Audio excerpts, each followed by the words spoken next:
What's up, Conquerors? My name's Clumsy Goldfish, and I'm your go-to Age of Empires 4 YouTuber for content, gameplay, guides, and more.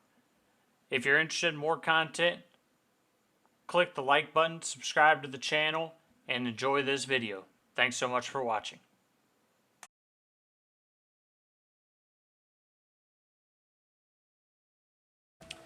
What's up, Conquerors? Hope everyone's doing well today. This guide's going to be specifically about macro, and it's not going to cover every aspect of macro in the game, but it's going to cover the important parts for your average player, okay? Because I recognize the average player's, not necessarily going to be a pro, so there's some things they need to know, there's some things that just don't really matter for them.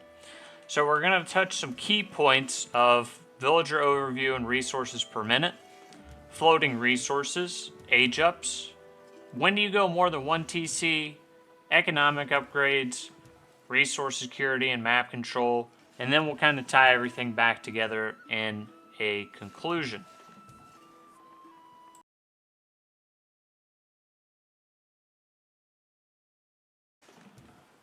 The first thing I want to talk about in this macro guide is a villager overview and resources per minute, and then idle time of villagers, and I want to talk about kind of the differences in different types of idle time.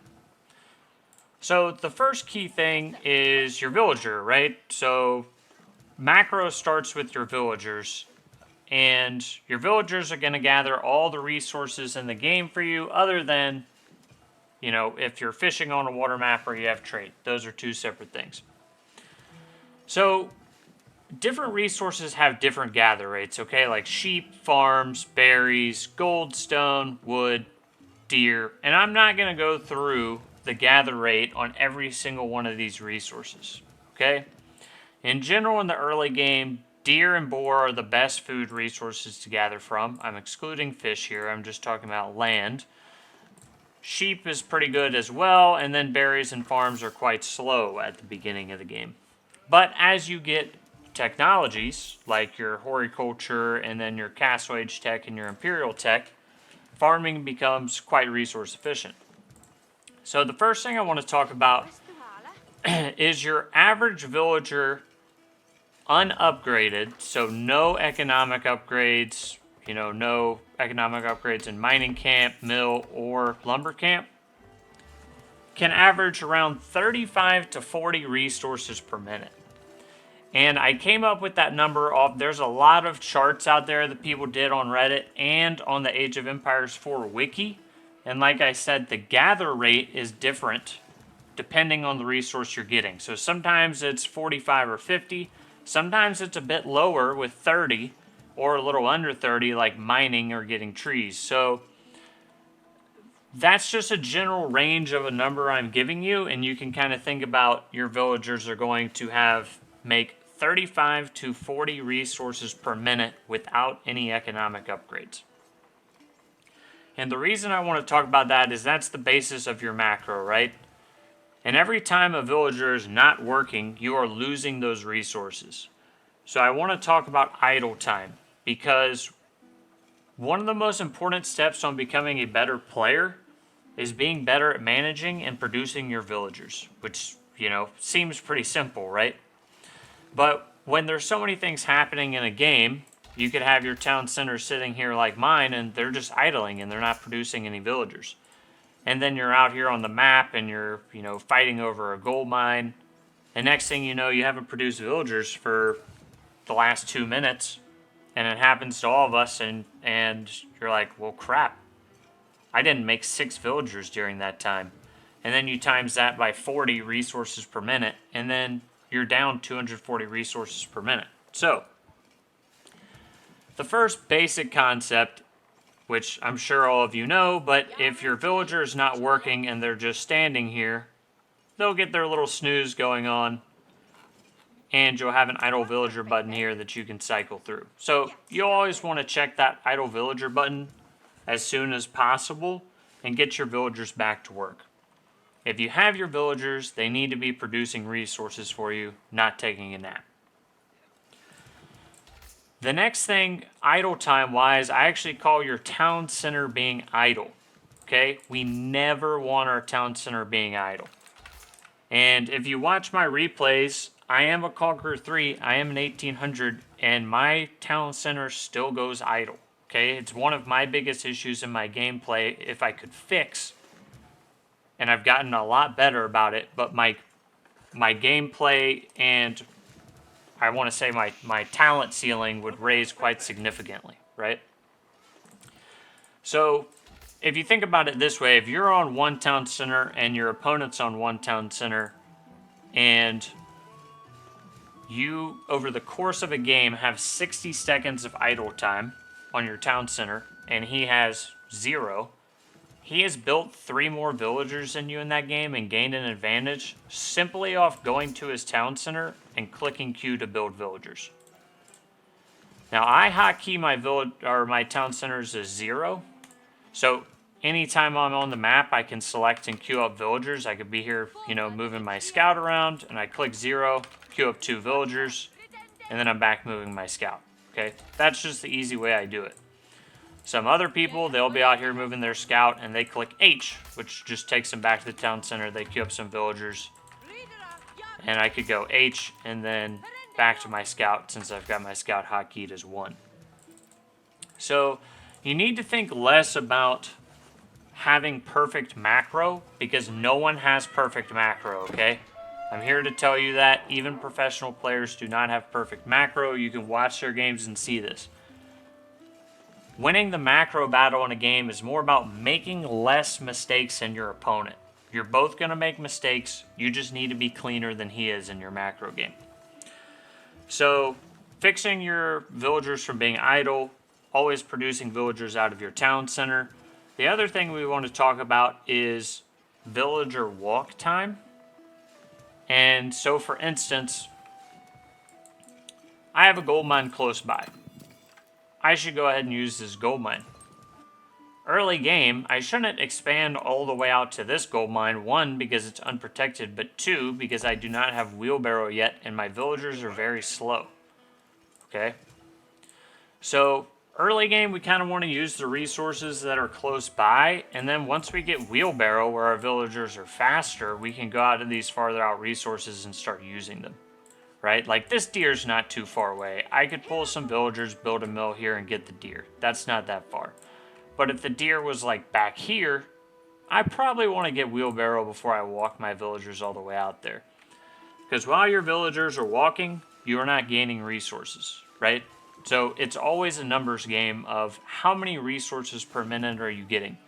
The more resources per minute you are getting, the more likely you are to beat your opponent, right? Like, you're going to turn those resources you're getting into units, attack your opponent, defensive structures, walls, possibly more town centers. So it's always a numbers game. And a lot of the time, if you can be really good with your macro, you don't even necessarily need good micro. You're just going to make a lot of units and overwhelm your opponent. And that's kind of the point of the macro game. So just always keep that in mind. You don't want to walk villagers super far away if you don't have wheelbarrow, right? We're going to talk about economic techs a bit later, but just kind of a brief overview is berries are generally going to be a pretty slow source of food, so are farms in the beginning. If you go out and you're going to get deer packs or boar, I always get survival techniques before I go out and get them, or when I build this mill, I start researching it. Normally, survival techniques is only going to be particularly useful if you get 2 deer packs. So you don't have to research it if you're only getting 1 deer pack, but I usually still research it and then get the deer. That's just something I do, but there is some math out there that says you should really only get it if you're planning on getting 2 deer packs. As far as berries go, horticulture and other food upgrades will actually increase your gathering rate for these berries as well. And survival techniques only applies to meat. But we'll talk more about the economic technologies later. That's kind of a general overview on villager macro and villager idle time. And again, the key concepts out of this, 2 things that you want to remember is you're not going to have perfect macro. You just want to make less mistakes than your opponent. If you keep building villagers and you keep your villagers working, you'll be gaining more resources per minute than your opponent, which gives you some leeway on other mistakes you make, and you can overwhelm them with units. So I hope that section was helpful, and then we're going to move on to the next section. Leave any comments or questions leave any questions you have in the comments section below, and I'll be happy to answer them.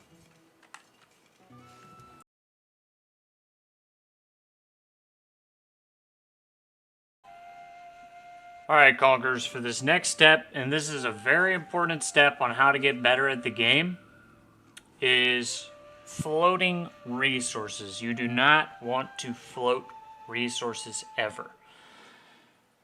And what do I mean by that? Floating resources, at least in my definition, is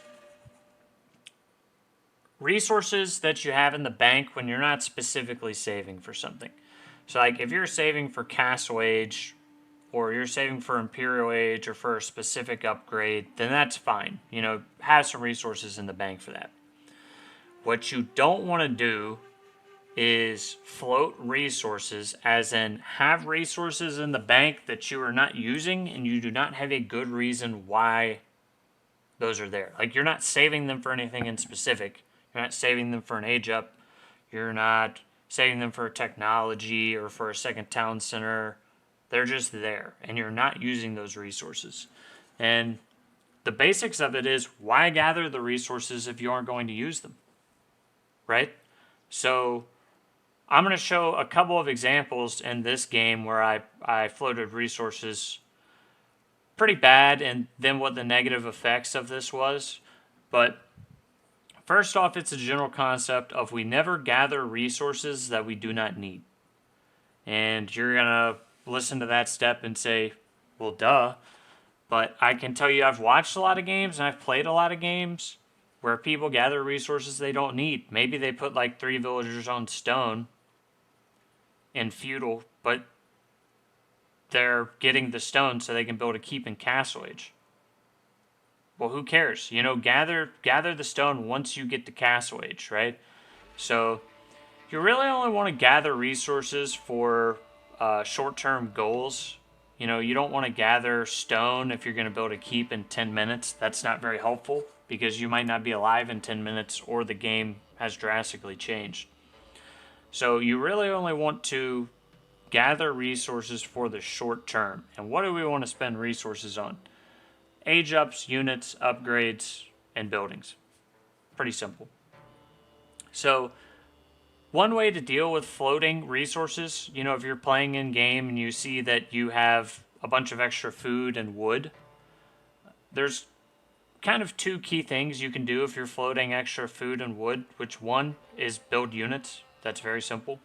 So if you look and you're just floating a ton of food, what that tells me is you need to build more units. And if you don't have enough production buildings, and that's why you're floating wood, you need to throw down more production buildings and build more units. You really should never be floating much food at all. Like, food's one of those resources that should always be getting reinvested into building villagers and building units unless you're saving for an age up. There's no other reason you would ever float food, right? That just doesn't make sense. I guess the only other reason would be if you were a pop cap. That's the one exception. So what do you do if you're floating a lot of wood? What if I was sitting here in this game and I had 1,000 wood and you're like, Clumsy Goldfish, what are you doing? You don't even need wood right now. So there's a few things you can do with wood. Wood is much more flexible. The easiest is you just throw down more production buildings. Like, if you look and you have a crap ton of wood, you throw down palisade walls to defend yourself. You throw down production buildings so that you can build more units. In the case I'm playing Mongol, you can build pastures. But other civilizations, if you've been rallying to wood and you've got a lot of extra wood, you can just take some of the lumberjacks off wood and then build farms. And, like, that's fantastic, right? That's a very easy transition of, hey, I have 15 guys on wood and I'm stockpiling wood. I'm going to take 3 guys off wood, build 3 farms around my town center, and then that's going to help rebalance my macro a little bit. Because what we want to do is we want to balance our macro and not float resources. Because if we're spending all of our resources and our opponent's floating their resources, we're going to destroy them. If they're floating 2,500 worth of resources and we've spent all of them, we've got a bigger army, more villagers, and we're going to go and we're going to win the game. So, if you float gold, which happens a lot, and you're going to even see that a lot in pro games. Like, I was watching some of the EGC TV tournament, and people are floating gold. It happens late game, right? A lot of things are going on. But if you're floating gold, get upgrades. Get upgrades, get upgrades, get upgrades. So, I'm going to show at least 2 examples in this clip of a game I played against Numadon, who's a very good player. He's in the EGC TV tournament right now. No idea what he'll place, but that puts him at least top 16, right? There's only 16 people in the tournament. They did this huge qualifier for it. So, very good player, and, good luck to him in the tournament. But, so, example number 1, Enlightened Horizon's a weird map. But we're 5 minutes into the game, and you can see I've already screwed my macro up. And I'm an 1800 level player. And what I've done, and I'm not going to explain all the specifics of this map and why it happened this way, but what's happened is I've got way too much food and I don't have enough gold to age up. Which is ridiculous, right? So, what do I really need to do in this situation? I just kept making spearmen because I said I have too much food and I need more units to, fight his horde of spearmen. And, again, not going to explain this map, but over here burning the wolf den. So, what I could have done was just peel off some villagers. The gold vein's already really close to my town center. Get 100 gold, age up, live to fight another day. What I screwed up in this game was I kept gathering. I was way over on food, and instead of pivoting, I just kept gathering food and kept investing in spearmen. But once he gets his age up in over here, he's going to have hardened spearmen where I just have dark age spearmen, and that's going to hurt me pretty bad, right? Another thing I didn't even see in this game until the replay is this is why you always scout, guys. Because I've got spearmen on the map, I could actually stop this castle from going up, so that's why you scout. So, again, floating resources like this puts you behind because you always want to rebalance your macro. You want to be adaptable. So what really needs to happen here is I take some guys off food, I gather some gold, I age up, and my game goes a lot better. But here I'm going to be behind in age. He's going to have better spearmen and probably archers because I've missed macro. So let's kind of take a look at mistake 2 in this game. Alright, Conquerors, so mistake 2 in this game, where I'm going to show floating resources again and how it really hurts you, is we've gotten to a situation in the game. I don't even have that many gold miners back here on the Steppe Redoubt, but I've got some relics, and I'm spending a lot of resources on building units and rams and all that good stuff, so I really have no food or gold. No food or wood. But I have a lot of gold. My gold's really stacking up. And in this particular situation, I'm going for a push on his base, right? He went Imperial, I'm still in Castle. I've actually got the 3 Sacred Sites as well, so I'm going for a big push on the base and trying to end the game. So I need to be maximally using all of my resources, right? Like, this is the game. I'm doing the push. I cannot float 1,900 gold and it goes higher when I could be investing that into units or upgrades that could help me win the game, right? So this is mistake number 2, and this, I can guarantee you, if you've played Age of Empires 4, this has happened to you, right? I watch players, they play games, and they float way too much gold or food or wood at key points in the game, and it's like, dude, use the resources, right? So if you want to get better at the game, you want to go from gold to conqueror, you need to get better at macroing and using your resources. It's very key, right? And I don't make a whole lot of mistakes throughout my games, but there are times like this where your later game and you've had these issues. So number one, we need to get our upgrades. Look at my upgrades, look at his upgrades. He went fast imp, so it's more okay for him. But I've got 1,800 gold in the bank. And I don't have wheelbarrow? Come on. So anytime you're floating this much gold, go check everywhere for upgrades. Like, I just did this and I saw, hey, I need to throw down a blacksmith, right? So we're doing this huge push and we don't even have blacksmith upgrades. Craziness. If I had a bunch of blacksmith upgrades, this could be a really different fight, right? So I throw this down. If you're floating excess gold, you want to go through and you want to pick up as many upgrades as possible. That's just the easy way to put it, right? Like, I could get ranged defense and attack out of this blacksmith. I could get wheelbarrow. I could get fertilization, lumber preservation. What I do instead, which is also not a terrible idea, you don't want to get in the habit of using a market, which I have a bad habit of using the market to balance my macro. But if your macro is really bad, like I've done reviews where people have, 7,000 gold saved and no food. Yeah, just build a market and buy some food, man. Like, it's not ideal. You don't want to get in the habit of it, but sometimes you just need to use a market to balance out some of your macro. See, I reinvest this into units now, and I'm still over on gold. So the other thing you can do, and that's not particular to this situation, but if you're floating, let me start over. So based on the resources you're floating, you can build different units. So if you're floating food and wood, build trash units, spears, archers, whatever. If you're floating wood and gold, build siege. If you're floating gold and food, then build like crossbows, men-at-arms, armored units.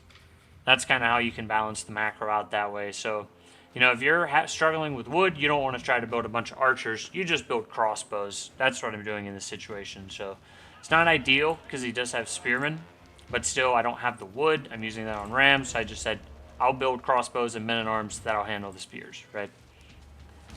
So I think this is a pretty good example of a game that I played against a really good player.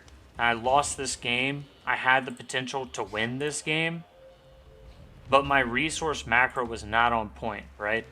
And we'll talk about raiding later, but that's a perfect counter raid spot. So if my macro's more on point in this game and I'm using my floated resources, and with those floated resources I'm getting the upgrades I need and I'm building more units, like, this is a winnable game, man.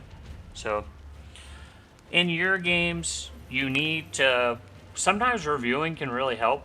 If you review your game and look at when you're floating resources and why. I'll say some key times that people tend to float resources is like mid-game when you've run out of food in your base. And you can't, you're trying to move out on the map to get food, your food will kind of bottom out, and sometimes people will float wood and gold. In that situation, you just build some farms, or you move out on the map and get your food. And you can go ahead and get some of your upgrades during that time that just cost, wood and gold, because why not? So, hope that little clinic on not floating resources was helpful. It's not that you're never going to float resources. It's that you need to cut down on how many resources you're floating and how often you're doing it. Like, you're not perfect. You're not going to play a perfect game where you never float resources. But you need to check and say, hey, if I'm floating food, I need to make units. Hey, if I'm floating wood, I need to make production buildings. I need to make walls. If I'm floating gold, I need to get upgrades, or I can buy a market and kind of rebalance my macro out. So I hope that's super useful.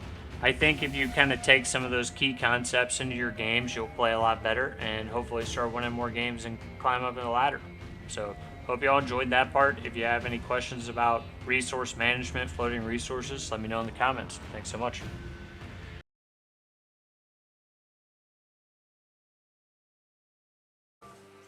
In this next section, we're going to discuss economic upgrades and when to get them. I think this is a difficult thing, and a lot of people don't know when to buy the economic upgrades. They don't know what economic upgrades to buy, how many villagers need to be there, so on and so forth. So, and sometimes you get so busy in the game, you literally just forget about your economic upgrades, right? You'll be 15, 20 minutes in the game and you haven't gotten a wheelbarrow, and you look at your mill and, you know, you slap yourself because you need a V8. So, I want to talk, we're going to go through the food upgrades, the wood upgrades, and then gold and stone. And I hope that'll be kind of a helpful overview. I'm going through the basic upgrades here. I'm not going through civilization-specific upgrades because that would take me about 5 hours to go through each civilization and all of their upgrades. So, a general rule of thumb, and I have used this rule for a long time. Sometimes I get the upgrades, sometimes I break my own rule, I guess. Sometimes I'll get the upgrades early, sometimes I'll get them late if I haven't been paying attention. Too much has been happening in the game, right? Because I'm not perfect.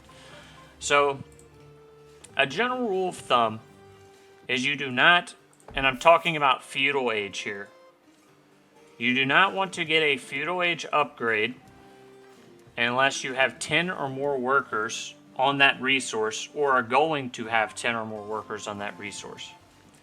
So for example, I have 12 workers on food right now. They are on farms.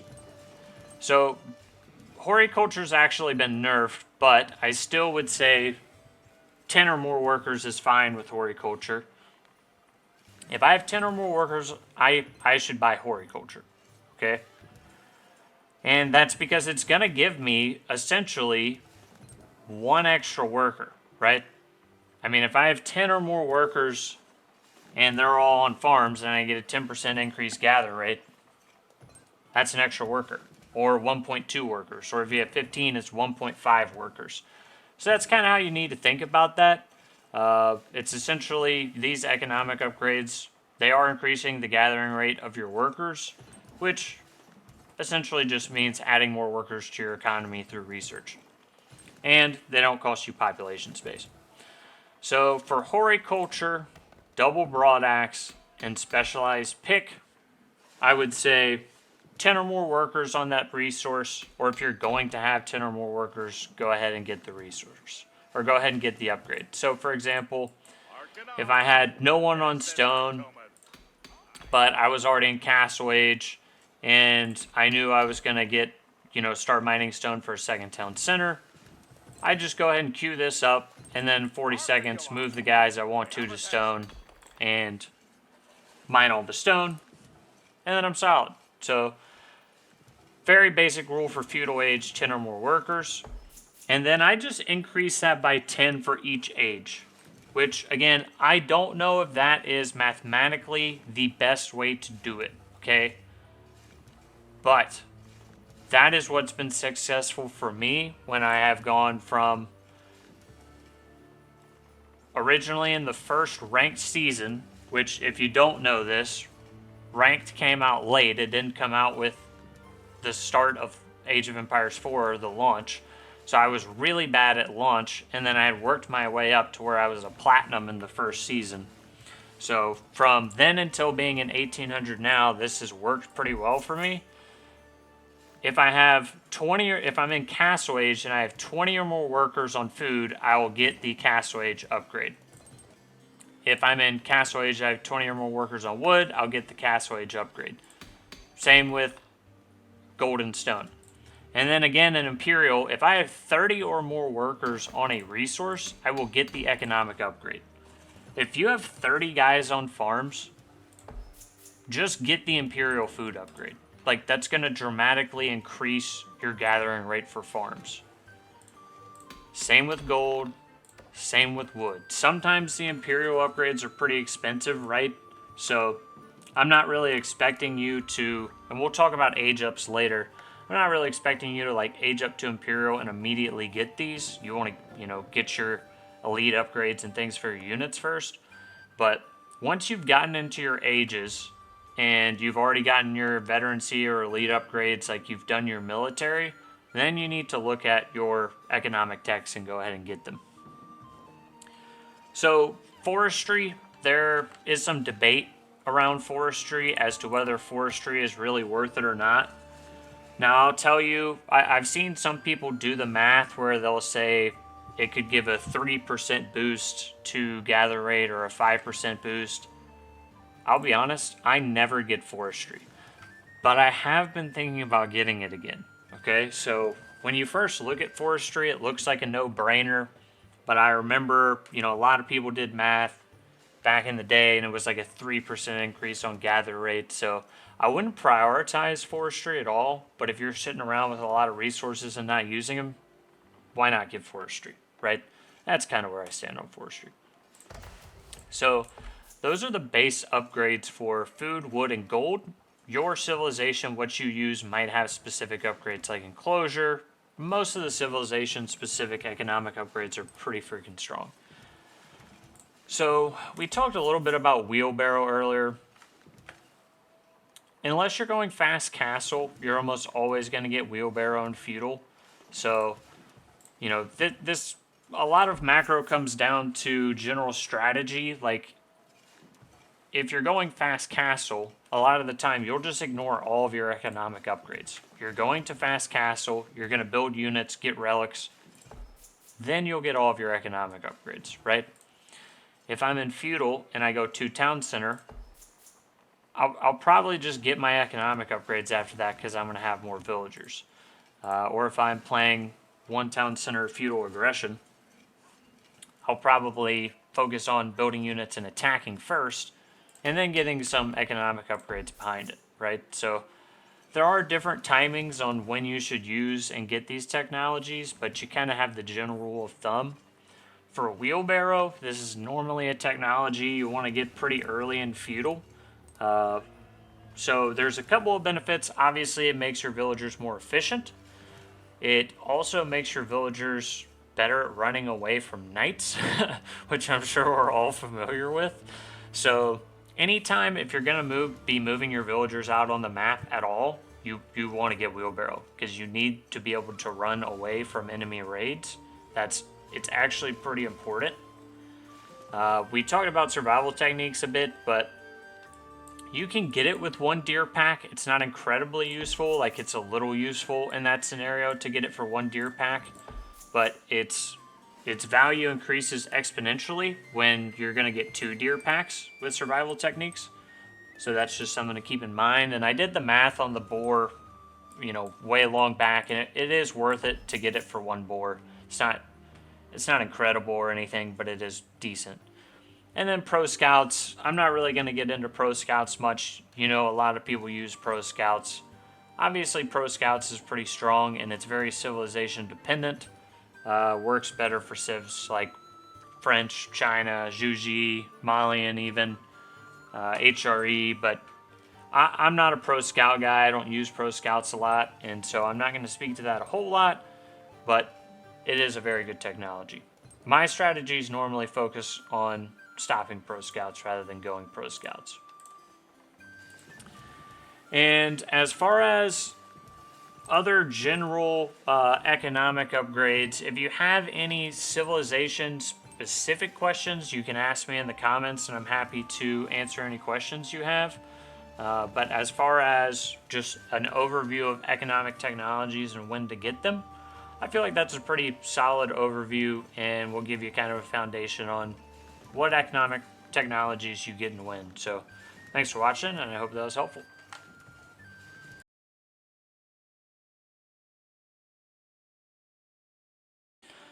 All right, Conquerors, we're going to talk about some broad, overarching macro terms and strategies you need to use in Age of Empires 4 if you're thinking about going from being a gold player to a Conqueror 1 player. I'm kind of calling this section resource security and map control, but it covers a lot more than that. So we're going to cover some basics on when to make production buildings and what types, when and how to make and place walls, when to get relics and sacred sites, when to add farms, where and when to place keeps, and then what I probably should have added in another section, but how many villagers do you produce? And then let's actually add here when to add trade, because that's always a big question mark. So let's just start with when to make production. And I'm just using French as an example here. It's a basic civ, so of course I, started my school of cavalry. And depending on the civ and strategy you're using is normally the answer to all of these questions, right? But I'm going to try to break it down for you a little bit. So if I'm going feudal aggression, I'll make a knight, and then my opponent across the map, he'll make a barracks to make spears to counter my knight. So then I'll follow that up with an archery range, right? And make archers. So when do we make production? Generally, you're going to first make production in feudal age. The exception sometimes, this is very rare, but you would sometimes make a barracks in Dark Age if you're like playing Mongol to Tower Rush or Dark Age Rush or building a stable, something like that. Or if you were in one of those matchups where Mongols Dark Age rushing you and you're playing Malian or something like that and you build a barracks. But normally you're going to start making your production in feudal age, right? And there's kind of two ways to do it. Sometimes you're going to be reacting to what your opponent builds, and sometimes you're going to be dictating what is built. So let me explain that. If I start out as French and I have a school of cavalry and I'm building knights, I'm dictating that that player is going to need to build spears. If he doesn't build spears, he's going to die. Okay?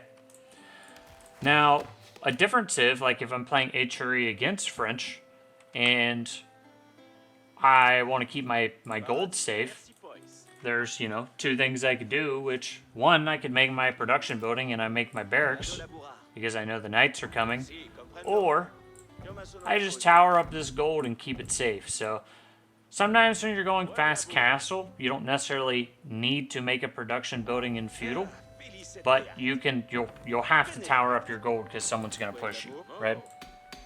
So strategy-wise, if you're playing 1TC feudal aggression, you're going to be making your production buildings in feudal, and you usually can kind of dictate the terms of what production buildings you're going to make, but a lot of the time it works like you have horsemen or knight or something like that, they build a spear, you start building archers, they start building horsemen to kill your archers, and then you build spears to kill their horsemen. And then you each end up with 3 production buildings, and you're both working with tri-composition, okay?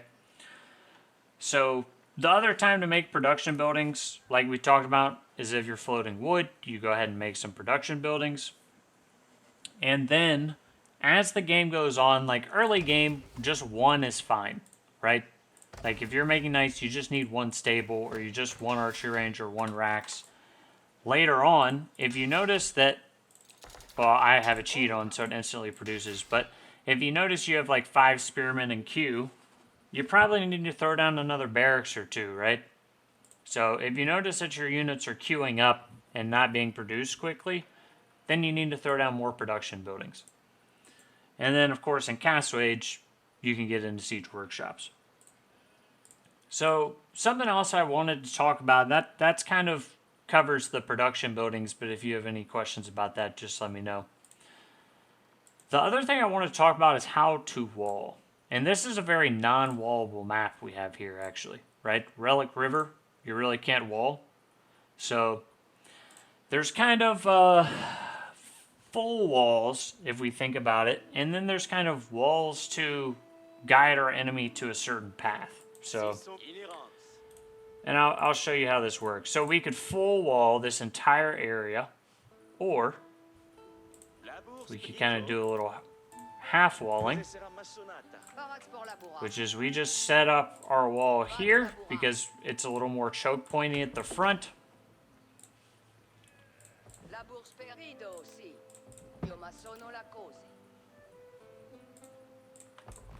And that's more defendable.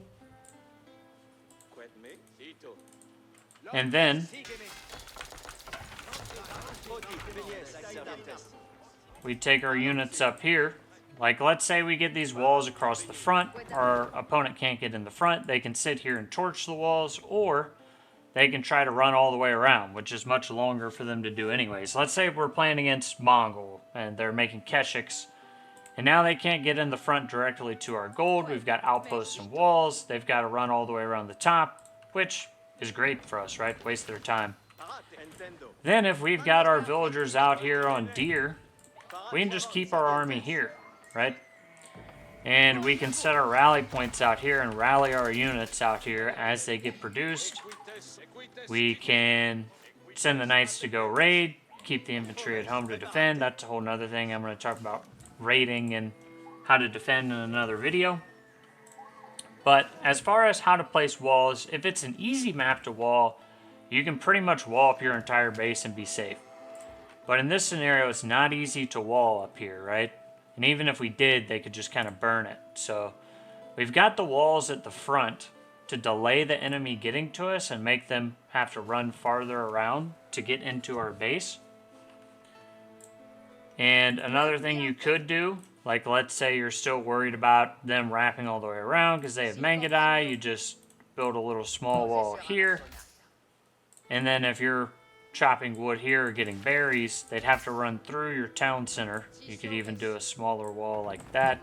They have to run through your town center and get shot to actually get back here. So, and if they start burning either of these walls, then you can just move your army down there and defend. So that's, I think, a pretty good quick clinic on how to place walls and when you place walls. I guess as far as when to expand a little bit is if you scouted your enemy and they've made no production buildings and they're not making units, you don't really need walls, right? There's nothing to defend from. But if you're playing against a civ like French and you know the night raids are coming, you know, you get up some spears, you get up some walls, and a lot of the time the walls are more about funneling your opponent's army into a specific area where you know they're coming from rather than being open to all angles. Like very rarely you're going to have everything walled off. And you really truly never have everything walled off until you have stone walls. So, let's say I go to Castle Age. And the next thing I kind of wanted to talk about was when to get relics and sacred sites. And the main thing is you get relics as soon as you age up. There's not really a reason to not go after relics. And if I'm playing a fast castle civ, you know, I age up, I get my monastery, I go get as many relics as possible, I bring them in. That's part of the point of going fast castle is to secure relics. Now, if I'm playing a civ like French and I'm not going fast castle, and my opponent is going fast castle, let's say they're playing HRE and I have units and they don't, I can go out and I can defend these relics on the map. I don't know why I can only see one even though I scouted the whole map, but that's just a whole nother thing. So there's two tricks to this. One is you just use your army to deny the relics and then you age up behind it yourself, or in Feudal, before they hit castle, you can actually go build a little palisade wall around the relics. Like, let's say there's 5 relics on the map. If they don't have any units on the map and you do, you can take a villager and go build a little small wall around all the relics, and that'll seriously deny them being able to pick the relics up.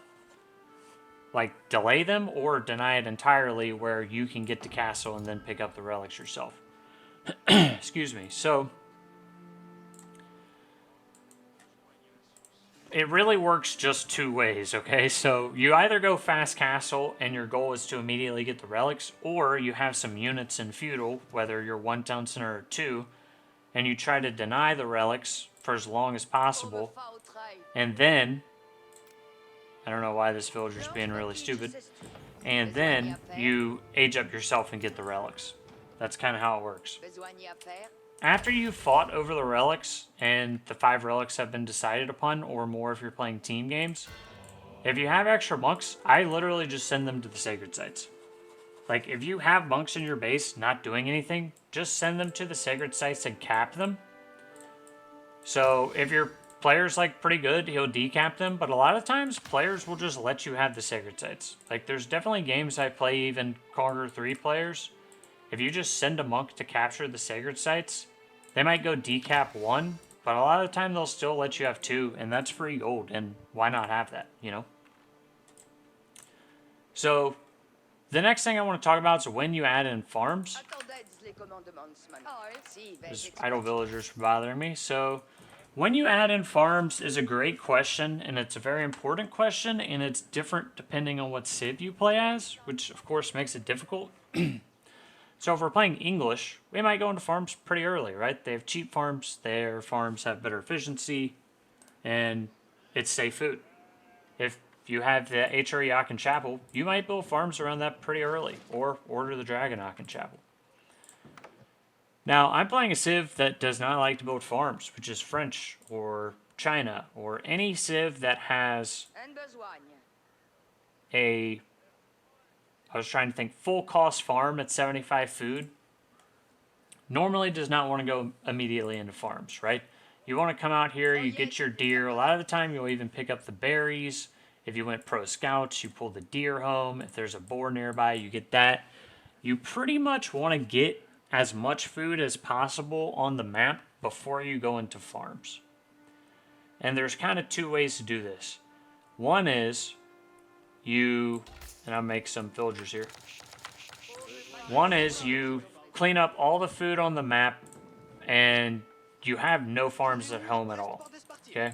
And of course, if you're gonna be out and getting food on the map, you kind of have to have map control, so you've probably been making units and walls and things like this, towers that defend your villagers on the map getting food. And then you run out of food. And then you have a terrible timing of sitting here and collecting wood and then trying to do a farm transition, which is typically pretty tough, and it happens about mid-game. And you can even watch the professional games when they have to do their farm transitions, and it's very painful. So that will just kind of happen. Like if you're going aggression, one town center aggression or something like that, you'll just try to end the game before you ever get to that farm transition, right? Now, the other way to do it, and I'm not saying this is a better way to do it, I'm just saying this is a way, is, you know, I always rally my town center out to wood. And normally, if I start floating some wood, I'll just take a villager and I'll go make a farm. I'll just take one villager off, right?